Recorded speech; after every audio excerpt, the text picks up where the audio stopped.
Habis ngantar, iya. Habis ngantar Mbak Nina itu apa? Iya, habis ngantar terus dimintai betulin kipas anginnya. Dia di luar, ada CCTV-nya ada. Oh iya. Dia di luar. Saya di dekat tokonya itu masih buka, betulin kipas. Kemudian kok gerombolan Habib hadir? Langsung masuk, bawa masa. Bawa masa. Berapa orang, sekitar berapa orang itu? 20 orang. 20 orang. 20 orang. Yang dipelopori oleh Habib tadi. Habib Soleh namanya, Habib Soleh. Ada itu di CCTV ada. Nanti saya kirim, saya sebarkan. Dipersekusi. Saya dijambak itu. Assalamualaikum warahmatullahi wabarakatuh. Salam Rahayu. Sampai bertemu kembali dengan keluarga besar Perjuangan Wali Songo Indonesia Laskar Sabilillah Pasuruan Raya. Mudah puji syukur atas segala rahmat dan nikmat Allah yang diberikan kepada kita, yang tiada lepas atas kenikmatan itu. Jadi wajib bagi kita mensyukuri atas segala rahmat dan nikmatnya. Keluarga besar PWI Pasuruan, warga Pasuruan, warga pribumi Nusantara, PWI hadir atas keprihatinan perilaku para habaib yang sering melakukan perbuatan anarkis, membuat onar, membelokkan sejarah, menipu atas dasar mengaku sebagai cucu Rasulullah SAW.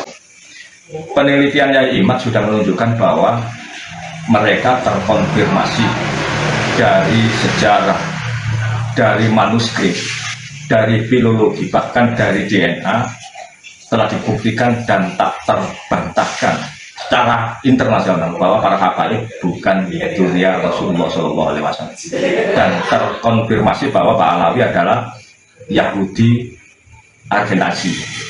Hadirin, baru-barusan ini terjadi persekusi yang sudah kita saksikan apa yang dialami Gus Huda.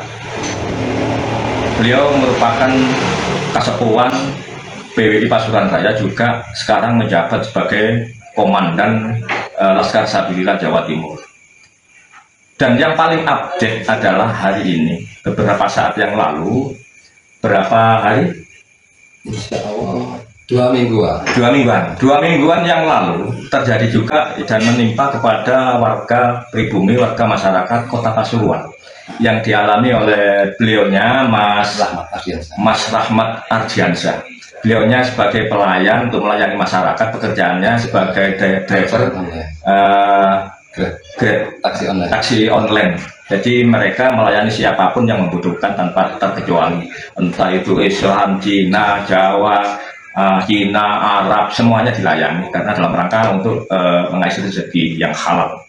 Tapi ada sebuah kejadian yang luar biasa yang sangat menyakitkan ketika beliaunya melayani warga Ba'alawi, warga orang Arab, yang telah terjadi persekusi kepada beliaunya.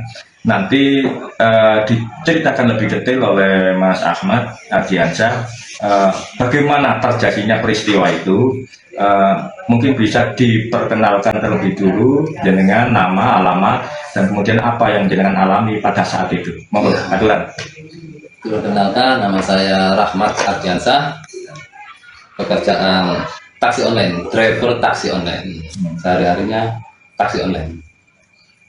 Kronologis ceritanya, saya dapat order offline lewat telepon. Lewat telepon, yang order itu atas nama Nina, langganan Grab. Berarti putrinya. Putri. Jemput di daerah Ngempit Sidogiri. Daerah Ngempit Sidogiri. Insya Allah itu pukul 7:30 pagi. Saya jemput ke sana. Setelah sampai titik tujuan, lokasi penjemputan, dia belum masuk, datanglah suaminya. Yang diduga suaminya, yang dia menyatakan dirinya sebagai suami kan? Suaminya namanya Abdurrahman Al-Jufri. Suaminya yang hadir juga di situ. Yang ada di situ. Terus tiba-tiba gedor-gedor jendela, gedor-gedor jendela pintu rumah apa? Pintu mobil. Jadi waktu itu yang namanya Mbak Nina sudah di dalam mobil. Belum. Baru buka pintu. Posisi mobil berhenti. Nah, datanglah suaminya naik motor menghadang di depan. Dengan tujuan jangan dilarang ngangkut. Oh, tidak ada komunikasi, langsung marah-marah. Langsung diketok. Nggak ada tanya apa, nggak ada. Langsung marah-marah. Pintu mobil dibuka, ya diseret lah, disuruh keluar turun. Setelah itu ya terjadi pemukulan itu. Terjadi pemukulan. Nah, Si siapa ini yang memukul ini namanya? Abdurrahman Al-Jufri. Abdurrahman Al-Jufri. Habib Abdurrahman Al-Jufri. Al-Jufri. Ini memukul yang namanya Nina itu pemukul jenengan? Memukul saya sebagai taksi online. Wih, Taksi luar online. biasa. Jadi ini kejadian yang luar biasa. Ini jangan sampai terjadi di Nusantara. Ini Pak Alawi sudah kurang ajar terhadap pribumi. Padahal beliaunya itu orang-orang imigran ya betulnya. Bahkan sekarang diproses di MK tentang kewarganegaraan. Karena di zaman dulu ketika Indonesia baru merdeka itu dari komunikasi Bung Karno memberikan pernyataan kepada warga yang hadir, WNA yang hadir, baik Cina, Jepang, Belanda, kalau ingin tinggal di Indonesia wajib menjadi warga WNI atau warga Indonesia keturunan. Nah, di antara pendatang hanya kelompok Pahlawi yang tidak mau menjadi WNI. Dan bahkan mereka tidak mengakui tentang kemerdekaan bangsa ini. Ini sudah luar biasa kurang ajarnya. Tinggal di Indonesia, menjadi warga Indonesia tidak mau, tidak memberikan pernyataan, siap menjadi warga Indonesia, dan tidak mengakui atas kemerdekaan bangsa ini. Sekarang kan sudah di-framing, merdeka itu adalah Habib, bendera merah putih yang merancang Habib, semuanya diklaim mereka. Luar biasa kurang ajarnya. Jadi imigran yang tamu yang kurang ajar.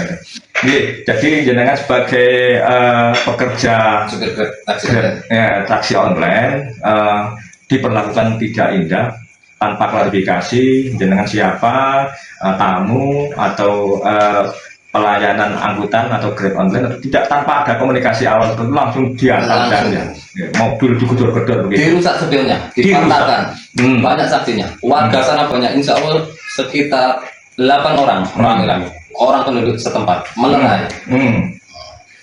Membabi buta, dia mengukul membabi buta. Wes, luar biasa, luar biasa. Sampai dilerai orang sekitar. Setelah itu ya besoknya, malamnya visum. Soalnya kan pulang, saya pulang, saya kompres. Nah, karena pusing, saya kompres. Malamnya ke Polres, laporan. Polres Pasuruan Kota. Oh, Polres Pasuruan Kota. Jalan Gajah Mada. Jadi jangan laporan itu sebelum lapor, visum dulu. Belum. Ke Polres dulu, ke SPKT, sama petugas sana disuruh visum untuk data pendukung laporan. Nah, diantarlah sama anggota sana yang piket. Diantar ke RS, Purut, visum. Setelah visum, dibikinkanlah laporan polisi. Laporan bahwa jenengan sudah lapor, bukti ada, sudah lapor ya, dengan menyerahkan visum. Sama difoto luka-luka memarnya, mata sama. Dari peristiwa yang ada di Ngempet, ada bukti mungkin jenengan mutu-mutu dan segalanya ke orangnya atau bagaimana? Nggak ada. Kalau masalah saksi banyak, penumpangnya termasuk istrinya, sama warga sana banyak. Berarti peristiwa itu juga disaksikan oleh istrinya. Oleh istrinya, Mbak Nina itu ya, dan masyarakat sekitar, termasuk mobil yang dirusak spionnya dan segalanya difoto biar sebagai alat bukti bahwa terjadi perusakan. Iya. Setelah peristiwa itu terus jenengan lapor, berarti laporan sudah diterima. Sudah diterima dengan saksi penumpang saya itu istrinya. Jadi istrinya. Setidaknya ada 2 alat bukti mungkin dalam proses hukum itu. Ada saksi, ada alat bukti yang namanya saksi, mungkin barang-barang yang bisa mendukung untuk keterangan itu, termasuk korban, pelaku, warga setempat juga ada.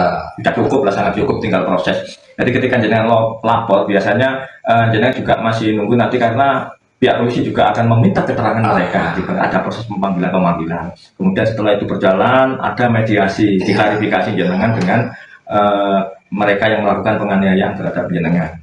Jadi mudah-mudahan jangan sampai terjadi lagi kepada anak bangsa ini. Sebagai potret ini sudah berkali-kali di Nusantara yang terjadi seperti ini. Harapan saya penegak hukum, baik kepolisian, kejaksaan, pengadilan, ini fair dalam menangani kasus-kasus yang terjadi di masyarakat dalam rangka penegakan hukum. Tentu PWI akan mengawal peristiwa ini, akan mengamati proses hukum ini. Mudah-mudahan Bapak Polresta Pasuruan mendengar ini dan bisa mensikapi peristiwa ini dengan kacamata hukum, diproses seadil-adilnya. Tentunya siapapun pelanggarnya akan diberikan sanksi yang sudah ditentukan oleh undang-undang. Oke, terima kasih. Jadi kita lanjut bincang-bincang lagi. Dari peristiwa itu setelah laporan ada peristiwa lagi atau sudah ada peristiwa lagi? Baru sekitar 3 mingguan. 3 mingguan. Jadi jarak antara mobil jenengan digodor-godor, jenengan mau dipukul dan segalanya, digodor-godor itu ada pemukulan dan jenengan ya?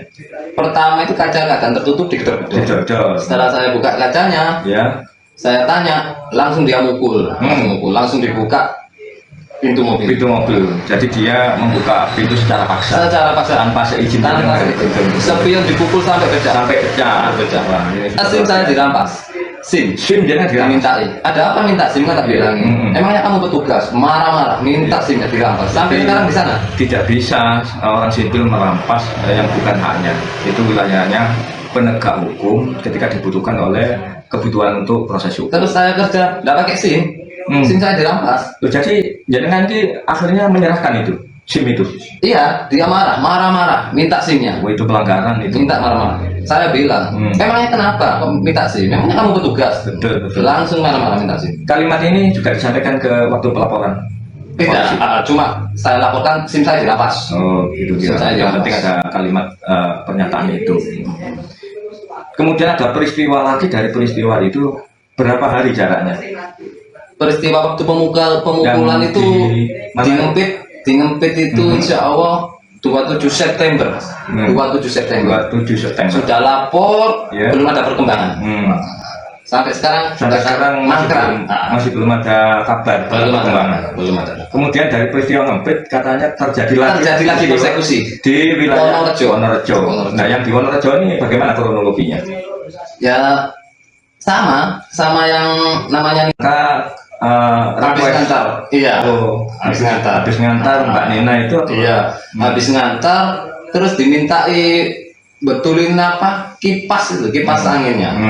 Dia di luar. Ada CCTV-nya ada. Oh iya. Dia di luar. Saya di dekat tokonya. Tokonya itu masih buka. Betulin kipas. Kemudian kok gerombolan langsung masuk membawa massa. Bawa massa. Sekitar berapa orang itu? 20 orang. Waduh. 20 orang. 20 orang. Yang dipelopori oleh Habib tadi. Habib Soleh namanya, Habib Soleh. Ada itu di CCTV ada. Nanti saya kirim, saya sebarkan. Di persekusi. Saya dijambak itu. Jadi dari peristiwa yang di Ngempit, kemudian masih lanjut ini. Masih lanjut. Yang peristiwa kedua di Wonorejo. Dan itu mereka Habib ini menggerakkan massa sekitar 20 orang. Luar biasa. Sampai sekarang pun ada nomor-nomor yang neror. Yang katanya ada rekaman telepon.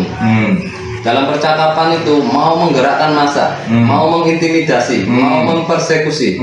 Sampai dalam percakapan itu ada kata-kata dibakar, dihabisi, dibakar. Ada teriakan-teriakan seperti itu. Ada teriakan, walaupun belum ada kejadian, setidaknya ada perencanaan. Setidaknya itu menjadi tekanan batin ya. Secara moral orang akan bagaimana sih orang itu diancam dengan kalimat dibunuh dan dibakar. Ada buktinya. Ini sudah pelanggaran pengancaman seperti itu.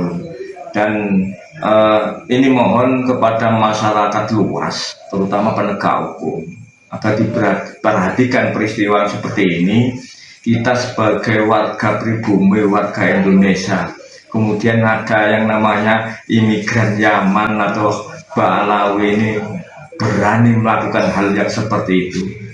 Untuk itu para penegak hukum, baik Polres, Polsek, Polda, Jatim, ini mohon betul-betul diperhatikan.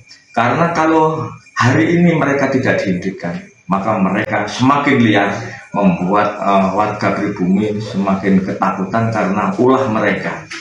Tidak semua orang memiliki keberanian untuk melawan. Tapi camkan, PWI akan hadir, akan membantu siapapun yang dipersekusi oleh Balawi. Karena PWI demi cinta tanah air, demi ketertiban bangsa, demi terciptanya suasana damai dan tentram di Nusantara ini.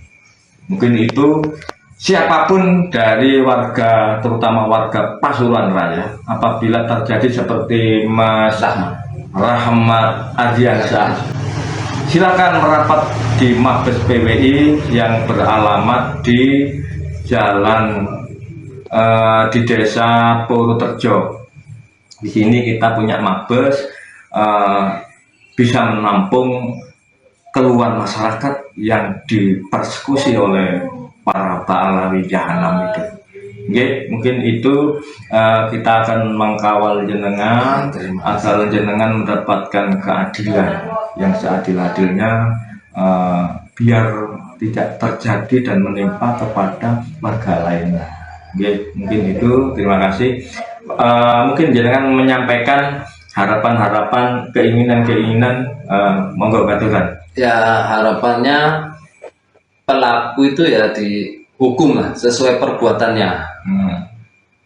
Ya, buat warga-warga pribumi yang mendapatkan perilaku yang kurang mengenakan, lapor aja, laporkan, nggak usah takut-takut, laporkan. Nek nggak berani lapor, kalau nggak berani lapor, bilang sama PWI.